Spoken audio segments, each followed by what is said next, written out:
Hello everybody. Good afternoon. Good afternoon. If some of you that are first maybe joining our session or lecture today could just give me a bit of a feedback as far as the sound is concerned, that would be great. I hope you guys can hear me properly. And if you're there and if you're slowly joining, I'm gonna probably invite you all to start to concentrate a little bit on this moment. Concentrate on the energy that starts to surround us. And very shortly we're going to make a start of our lecture tonight.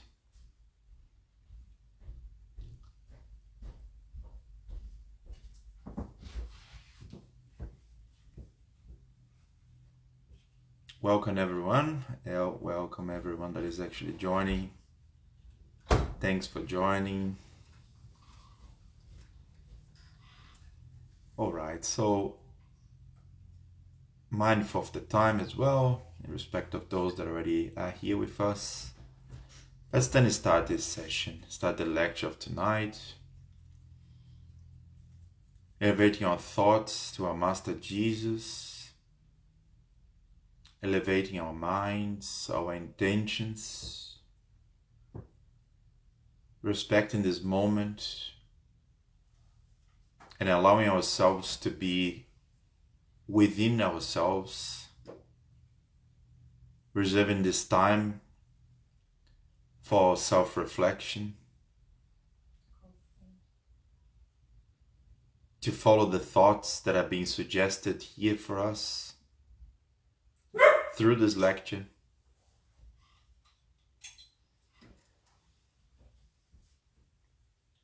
Let's ask for our mentors to actually protect us, to send us good energy, and to enlighten our thoughts, our hearts, our emotions, and to also come towards all the worldly needs.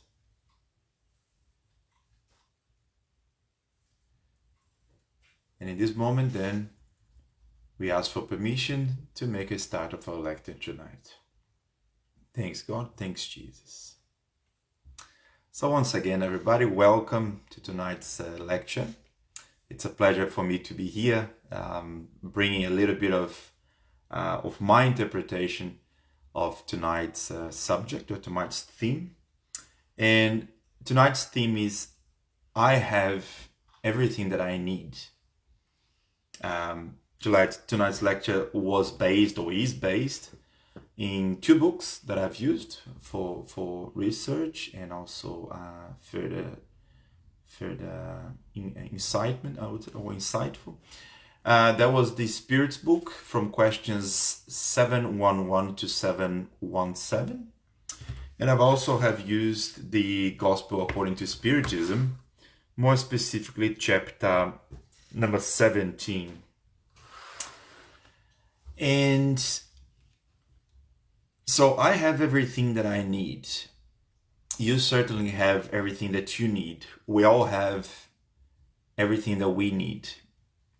This is the theme, this is the subject. And it is very broad, it is very vast, it is very generic. If we live on that high level statement, I have everything that I need. Certainly, a lot of us, especially in the current circumstances or even on previous times in the past, could have questioned this statement to say, well, I certainly don't have everything that I need right now. And that's probably the first point that I would like to shine the light on. When we say I have everything that I need, this goes to the extent of saying I have the right people around me. I am part of the family I need to be. I have the trials and the challenges, the struggles or the limitations in my life currently that I need. I have the right amount of financial resources, material resources that I need. No more, no less.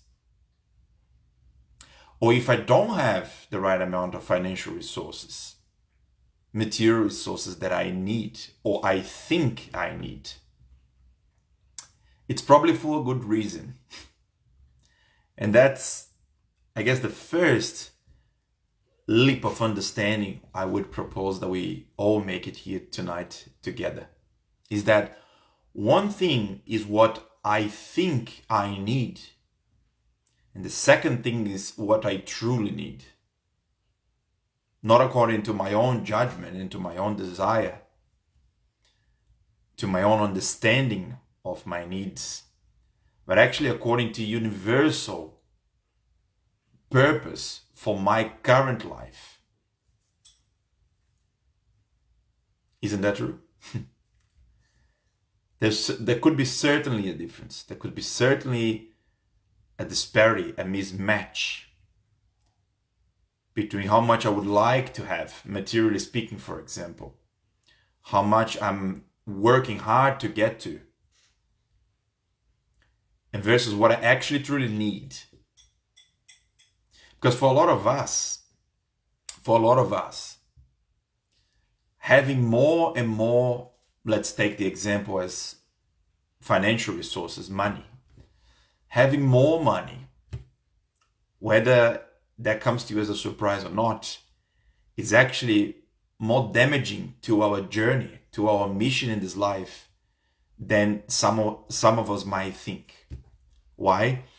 Because with the financial ability to, of course, acquire things, with the money, with the financial power, that could very well feed my already not so, let's say, sharply evolved ego in such a way that all the purpose that I came here to actually do, which is trying to really get that next point of evolution in my own soul, in my own moral values, in my own ego, this huge amount of money that I potentially might be seeking for isn't really going to contribute to the main potential purpose of my existence.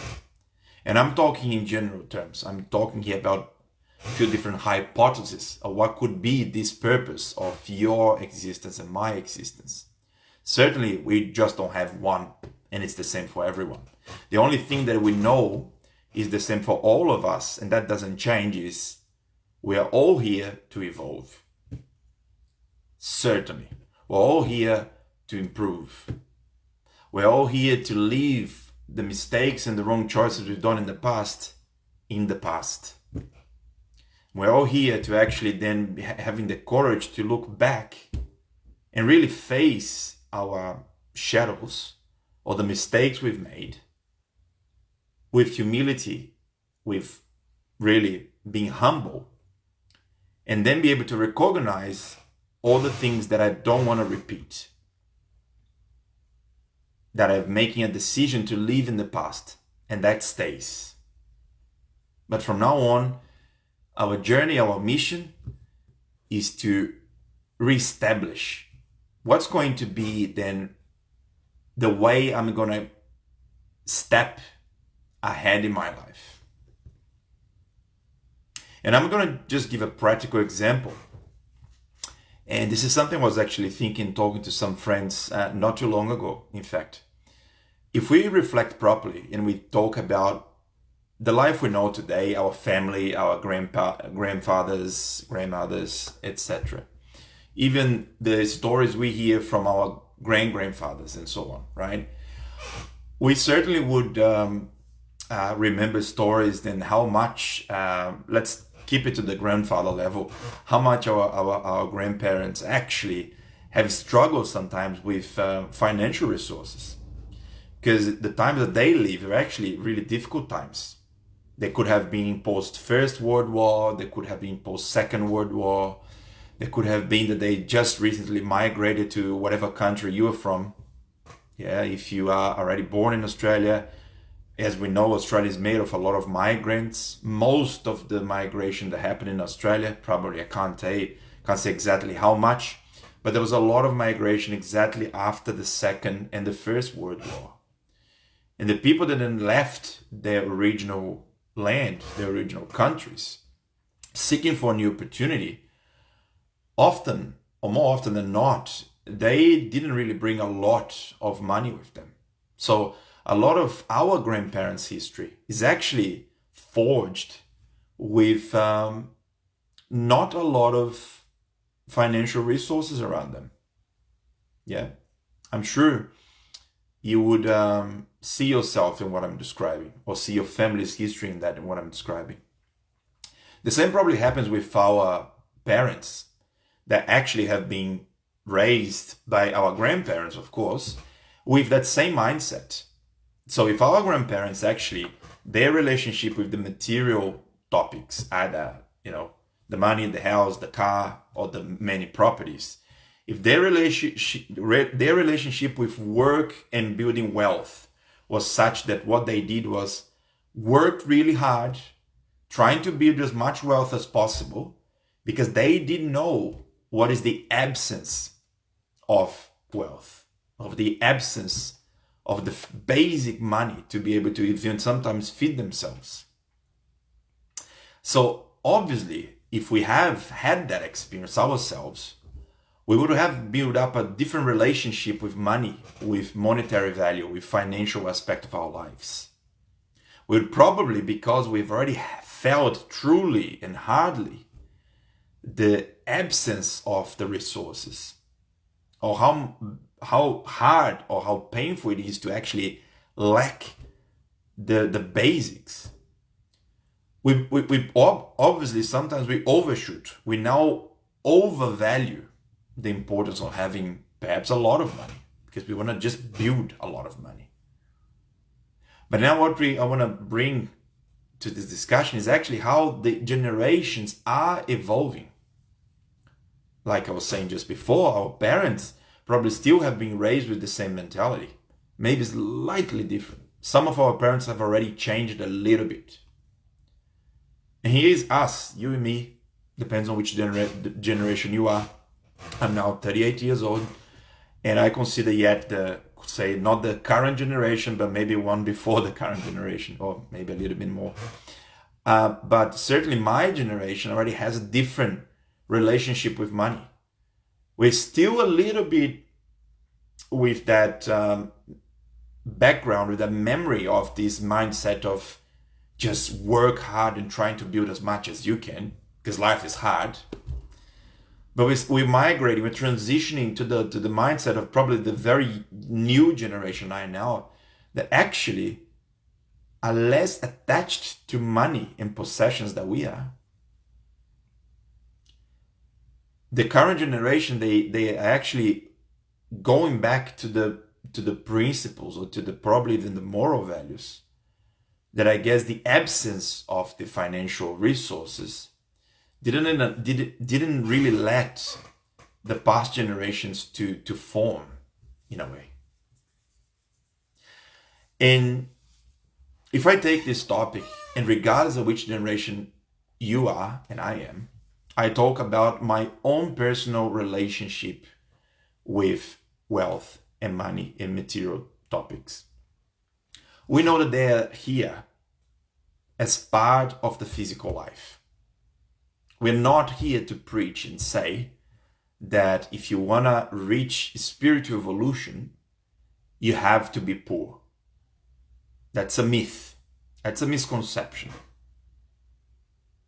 Well, because it's sometimes through the acquisition of money and through the actual trial to have money coming to you, probably sometimes even more than you would once wish.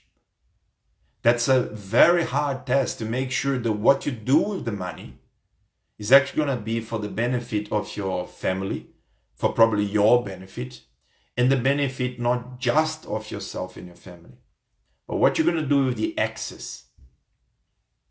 What are we doing with the excess?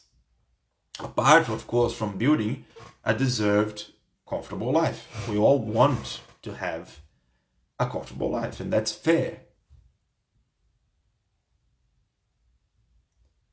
So I guess striking the balance, striking that sweet spot in which we still work, of course, we evolve, we try to improve, we learn, especially when we do what we love, is probably the circumstances and the privilege of sometimes the recognition in your own career that, of course, comes with better salaries and better money, is a byproduct of living on that specific zone, in that specific, let's say, purpose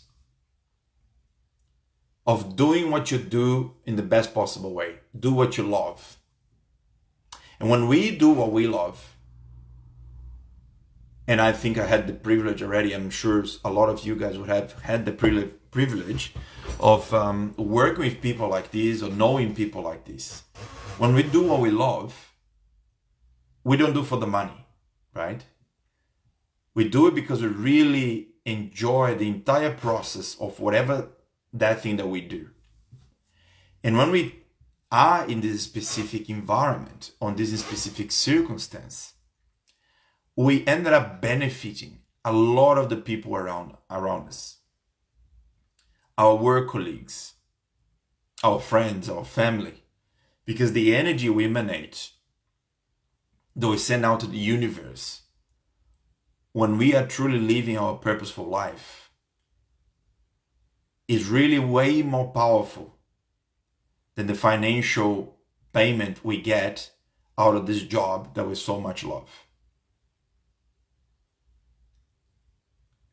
And in that case,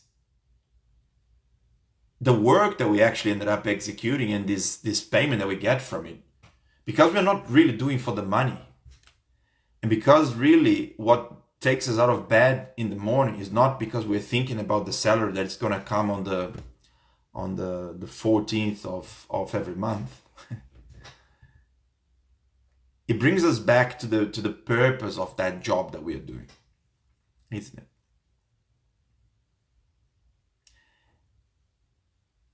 And the less attached that we are to these physical things that we possess, the easier it is for us to give away something to somebody. Could be a monetary help, could be a contribution to a lot of very, very amazing projects that are out there for cancer research, helping children, and whatever this may be. Because we know that amount a month that we might be donating, giving away, which once for us was probably, a significant value, today it's not.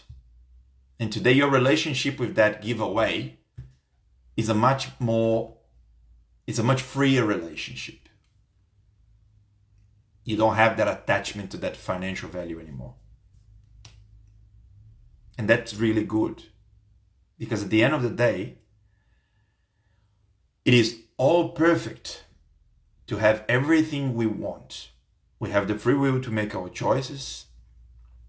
We have the right to actually gain back all the effort and the hard work we've put in. Because that's fair. We deserve it. There's nothing wrong with that.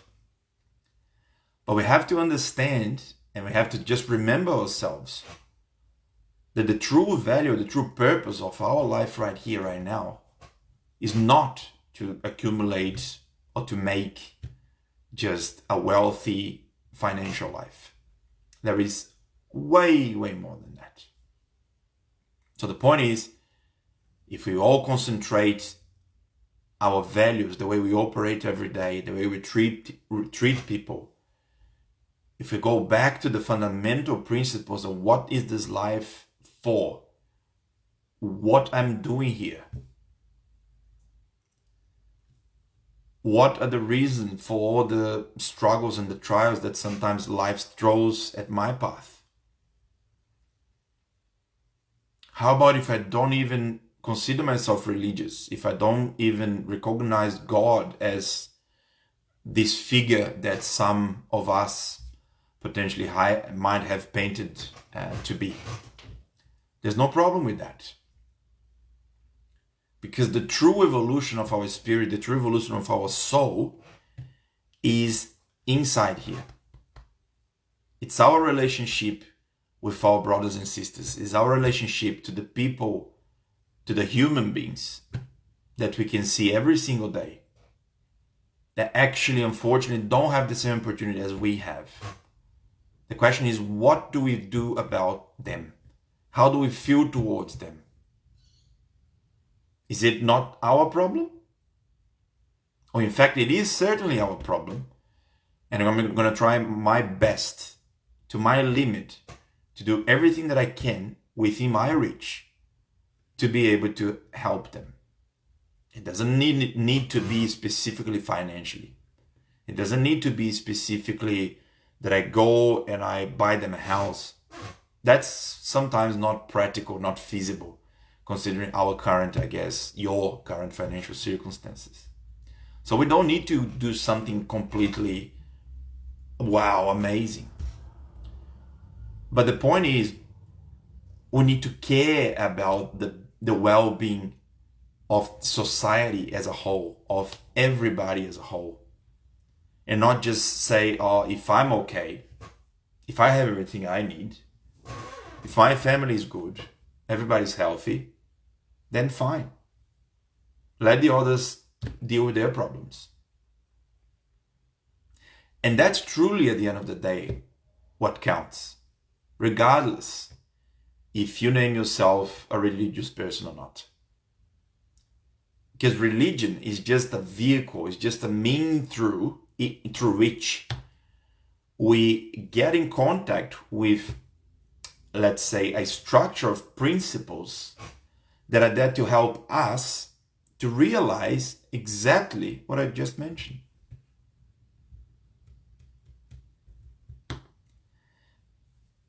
So our relationship then with ourselves and to the purpose of this specific existence, the life that you are living, the life that I'm living, has to be well beyond our material health. Remember, our bodies will eventually die. Our spirits, our soul, our spirit itself will live on. And as our spirit live on, everything we're able to evolve, all the emotions, all the feelings, all the things we've been able to construct, morally speaking, in this life, we carry with us. Because we, as we know ourselves, the mind, the consciousness, is exactly us as the spirit. It's not the brain, it's not the body, it's not the matter. As you probably now realize. So, I would like then to call us back to where we were at the very beginning of this lecture. And reflect again on the title, on the theme of this lecture. I have everything that I need. I certainly do. The question is, do you? And if your answer is no, I don't have everything that I need, that's fine. But maybe then ask this question again after reflecting a bit more about what you may have heard in this lecture. Don't you really have everything that you need? Don't I really have everything that I need?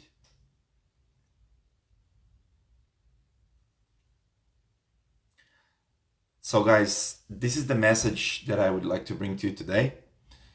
I thank you all for listening. I thank you all for being open, for letting these words, these concepts, these ideas to actually come through your minds. And I truly hope that throughout the week, throughout the next weeks, throughout this weekend, you may have the opportunity to probably process some of those topics we discussed here. And I truly wish that some of them, start to make a little bit more sense to you. And I wish to see you also in the next weekend in our next lecture as well. Okay, so let's close our eyes in this moment. We'll make our final prayer. And let's use this opportunity that we're all here in intention to pray and to vibrate, to send our best energies to our humanity. All the people in earth, let's in this moment actually send our love to all the people that are leaving their bodies due to COVID, due to any other illnesses. Let's ask the spiritual world that to receive them well, to welcome, to treat them, to look after them. And let's also pray, send our love to all the families that might be struggling, that have lost their loved ones. And let's also pray for every single one of us, in whatever circumstance that we find ourselves in today. Let's ask our guardian angels to provide us with the energy, the strength to make the best of the opportunity we've been given in this life, to make the best out of our talents, to make the best out of our character, our strengths, as tools that can promote the growth, the support, the help to the ones around us. Thanks God, thanks Jesus, and thank you all for watching. And yeah, we'll see you again next time. Thank you. Bye-bye.